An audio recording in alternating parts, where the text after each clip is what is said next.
सर्दी की दस्तक, मुल्क के बालाई इलाकों में बर्फबारी, मैदानी इलाकों में कहीं हल्की कहीं तेज बारिश। जालाबारी ने भी रंग जमा दिया। नारायण का खान, बाबूसर टॉप, लुलूसर झील और बटाकुंडी में बर्फबारी। बाबूसर टॉप शदीद बर्फबारी के बाद सरकसिम की ट्रैफिक के लिए बंद। पेशावर, एबटाबाद, दीर, पेंगोरा, बहरीन, कालाम और मदियन में बारिश और जालाबारी।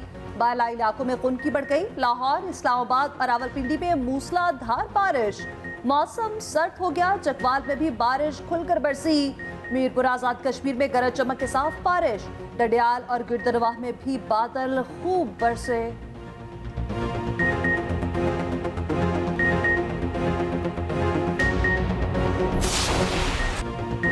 आइन और कानून चीफ जस्टिस की ख्वाहिशात के ताबे नहीं। ऐसा हुआ तो आइन की बालादस्ती और कानून की हुक्मरानी के लिए तबाहकुन होगा। हम मास्टर्स नहीं बल्कि आइन और आवाम के नौकर हैं। चीफ जस्टिस को आइन और कानून से आगे नहीं बढ़ना चाहिए। प्रैक्टिस एंड प्रोसीजर केस की समाअत में चीफ जस्टिस काजी फायज ईसा के रिमार्क्स। कहा, एक्ट के जरिए चीफ जस्टिस के साथ 2 को पायलट ही लगाए गए। हम अपने साए और को पायलट से घबराते क्यों हैं? सवाल यही है, पार्लियामेंट इस कानून साजी की मजाज है या नहीं? सदर supreme court bar Abid Zubairi ने कहा, आइन इस मामले पर पार्लियामेंट को कानून साजी का इख्तियार नहीं देता। प्रैक्टिस एंड प्रोसीजर से मुतालिक कानून सिर्फ सुप्रीम कोर्ट बना सकती है। चीफ जस्टिस काजी फायज ईसा ने रिमार्क्स दिए, पार्लियामेंट ने अच्छी नीयत से कानून साजी की। ये पैगाम ना जाए कोई नया चीफ जस्टिस आकर अपने मुताबिक काम करेगा। ऐसा तासुर और पैगाम जाना तबाहकुन होगा। समाअत आज सुबह 11:30 बजे तक मुलतवी। This is very unfair. My Lord the Chief Justice, this is very unfair. आपने कहा था कि अटॉर्नी जनरल साहब को आर्ग्यू करने दें, हम आपको बाद में सुनेंगे। आप अपने सलूक को देखिए, फिर आप हमारे मुतालिक बात कीजिए। देख लेते हैं। आपका अपना सलूक ठीक नहीं है। ख्वाजा तारिक रहीम साहब ने इसी वास्ते आ जाने से इनकार कर दिया है, क्योंकि your lordship was very unkind to him. Please don't argue on behalf of those who are not present. Thank you very much. Now please take your seat. Mr. Zahid Ibrahim, I must lodge my protest Please on your take your lordship. seat before I issue something. दलाल के लिए वक्त न देने पर chief justice और वकील में सख्त जुमलों का तबादला। वकील इम्तियाज सिद्दीकी ने कहा कि आपने अटॉर्नी जनरल से पहले हमें सुनने का कहा था। हमें ना सुनना ना इंसाफी है। आप हमारे साथ अपना सलूक देखें। चीफ जस्टिस ने रिमार्क्स दिए कि बंदा बात तमीज से भी कर लेता है। वकील इम्तियाज सिद्दीकी बोले, ख्वाजा तारिक रहीम ने इसी वजह से आज यहाँ पेश नहीं हुए। चीफ जस्टिस ने रिमार्क्स दिए कि आपने तहरीर दलाइल देने का कहा था। इससे पहले कि आपको ऑर्डर इशू करूं, अपनी सीट पर बैठ जाएं। वकील इम्तियाज सिद्दीकी वापस नशिस्त पर बैठ गए।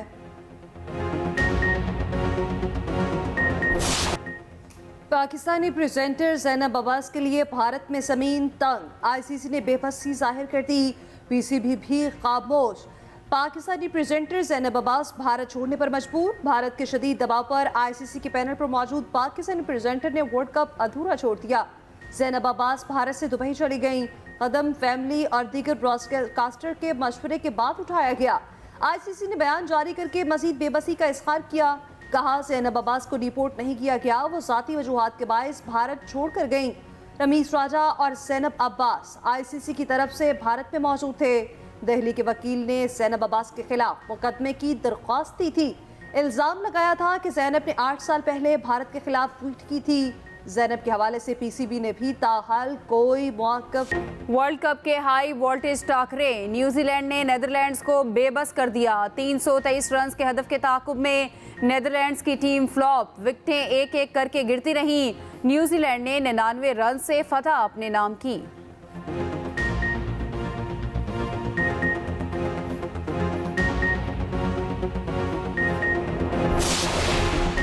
वर्ल्ड कप में कौमी टीम का दूसरा इम्तिहान आज श्रीलंका के साथ जोड़ पड़ेगा। कौमी टीम की जमकर प्रैक्टिस, खूब हाथ पांव खोले। उधर पाक भारत मैच के मजीद 14,000 टिकट्स हाथों हाथ बिक गए।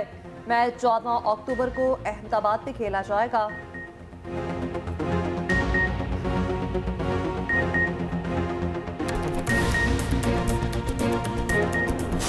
जो मॉडर्न डे क्रिकेट है वो जो ऑर्थोडॉक्स ऑफ स्पिनर है उनके लिए जो है खत्म होते वो समझते हैं कि जगह नहीं है। लेकिन अगर टैलेंटेड बॉलर हो, बड़े दिल से बॉलर करने वाला हो, तो आई थिंक वो अपनी जगह खुद ही तलाश कर ले। जो ऑफ स्पिनर आ रहे हैं वनडे क्रिकेट की वजह से थोड़ा फिर सर्वाइवल हुआ ऑफ स्पिनर का, क्योंकि इजी होता है आपके पास एक जो आपके पास जो एक्स्ट्रा गैप है अगर आप बॉल कर रहे हैं मिडिल लेग पे तो आप ऑफ स्टंप से फील्डर ला सकते हैं। तो ये वनडे क्रिकेट जो फील्ड रेस्ट्रिक्शन आई है इसकी वजह से ऑफ स्पिनर पे दोबारा रिवाइव हुआ है। भारत ने चुन कर उन जगह पे अपने मैचेस रखे हुए हैं जहां पे एडवांटेज मिल सके उनकी टीम को।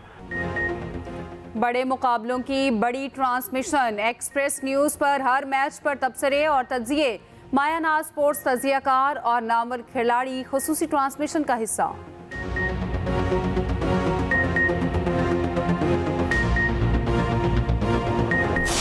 I am not here in government for perpetuity. मैं कोई क़यामत तक यहाँ नहीं बैठा हूँ। हमें पता है हमारा स्टैंड जो है ना उसने ख़त्म होना है और बहुत जल्द होना है। इस कम दौरानिए में हम क्या कर सकते हैं?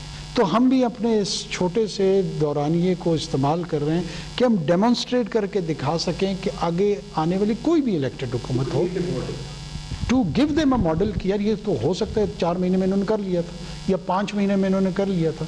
तो जिनके पास लंबा मैंडेट, अवाम का मैंडेट, वो क्यों नहीं कर सकते? मेरे पास 2.25 माह रह गए, हम सिर्फ इलेक्शन कराने आए हैं। निगरान वज़ीर आज़म अनवारुल्लाह काकड़ की सीनियर सहाफ़ियों से गुफ्तगू, कहा मेरी गुफ्तगू पर मुसलसल बातें की जाती हैं, मुझे वज़ाहतें देने की ज़रूरत नहीं। तहरीक इंसाफ लीगल जमात है, जो लोग ठीक हैं वो कानून के दायरे में रहकर इलेक्शन लड़ेंगे। मैं मुगल बादशाह नहीं जो कहूँ कौन इलेक्शन लड़ेगा कौन नहीं। हम किसी को फेवर देंगे ना किसी के लिए इदारा जाती मुदाखलत होगी। पाकिस्तान सिर्फ उन अफगान बाशिंदों को निकाल रहे हैं जो रजिस्टर्ड नहीं। फ़लस्तीन पर हमारी क़ाचा पॉलिसी पहले दिन से वाज़ेह है। मशरिक़ वस्ता में अमन का क़याम 2 रियासतों के क़याम में मुसव्विर है।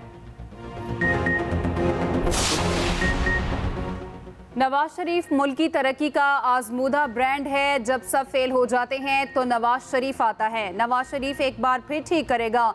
मरियम नवाज की तंजीमी ओहदेदारों और कारकुनों से गुफ्तगू, कहा कारकर्दगी में हरा ना सके तो झूठे इल्ज़ाम लगाकर मैदान से निकाल दिया। नवाज शरीफ को निकालने वाले खुद निज़ाम से ही निकल गए। सदर मुस्लिम लीग नून शहबाज शरीफ कहते हैं नवाज शरीफ की वापसी मुआशी मजबूती की तरफ अहम कदम साबित होगी। नवाज शरीफ का मीनार पाकिस्तान पर खिताब कौमी नस्बुल-लहन तय करेगा। नवाज शरीफ ने मुल्क को बहरानों से निकालने के लिए हमेशा तारीखी किरदार अदा किया। अपनी सुनहरी रवायत दोहराएंगे, अवाम को मुश्किल से निकालेंगे। साइफर केस में 17 अक्टूबर को फर्द जुर्म आयद होगी। ऑफिशियल सीक्रेट एक्ट अदालत ने तारीख मुकर्रर कर दी। जज अबुल हसनात जुल्करनैन ने अडयाला जेल में केस की समाअत की। रिमार्क्स दिए कि फर्द जुर्म के साथ तमाम सरकारी गवाहों की तलबी होगी। चेयरमैन पीटीआई का चालान की नकूल वसूल करने से इनकार। जज ने अदालती इख्तियार इस्तेमाल करते हुए नकूल तकसीम कर दी।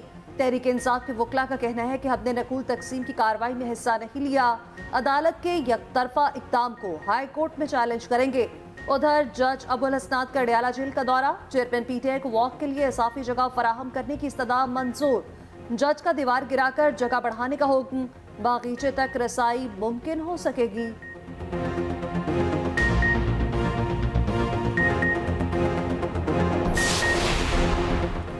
किसी दुश्मन मुल्क से साइफर शेयर नहीं किया गया, कौमी सलामती के हवाले से ऐसा कुछ नहीं किया। चेयरमैन पीटीआई के वकील के साइफर केस में दरख्वास्त जमानत पर दलाइल, कहा ऑफिशियल सीक्रेट एक्ट 100 साल पुराना कानून है। इस एक्ट के अंदर किसी जगह साइफर का जिक्र नहीं, अब इसमें तरमीम करके साइफर को शामिल किया गया। इस तरमीम का इतलाक साइफर केस पर नहीं हो सकता। ऑफिशियल सीक्रेट एक्ट में तरमीम चैलेंज की जा चुकी हैं। मजीद समाअत 12 अक्टूबर तक मुलतवी। उधर 9 मई वाक़यात के जेल ट्रायल का फैसला, जना हाउस, अस्करी टावर और थाना शादमान हमला केसेस जेल में सुने जाएंगे। इंसदाद दहशतगर्दी अदालत के जज अरशद जावेद रोजाना समाअत करेंगे। जेल ट्रायल का नोटिफिकेशन जारी।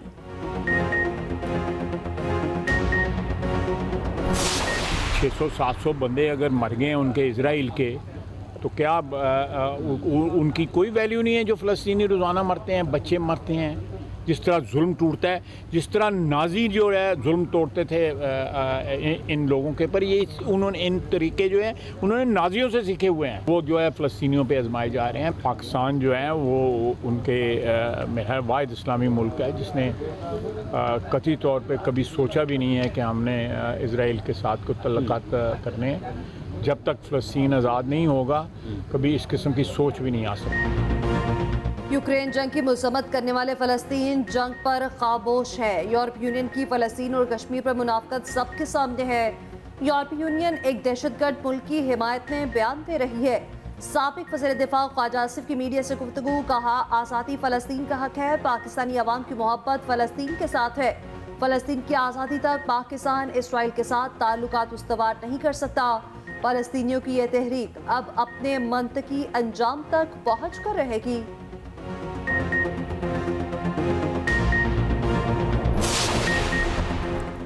खैबर पख्तूनख्वा में एमडी कैट टेस्ट दोबारा लिया जाएगा। पेशावर हाई कोर्ट ने महफूज फैसला सुना दिया।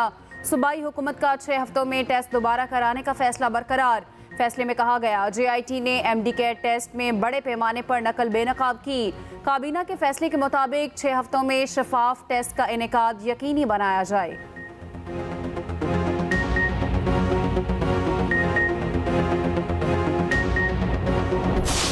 की ट्रैकिंग और मॉनिटरिंग की शर्त खत्म करने का असूली फैसला। FBR ने ट्रैकिंग एंड मॉनिटरिंग रूल्स में तरमीम का मुसवदा जारी कर दिया। FBR के मुताबिक स्टेक होल्डर्स 15 दिन में तरमीमी रूल्स पर तजावीज़ दे सकते हैं।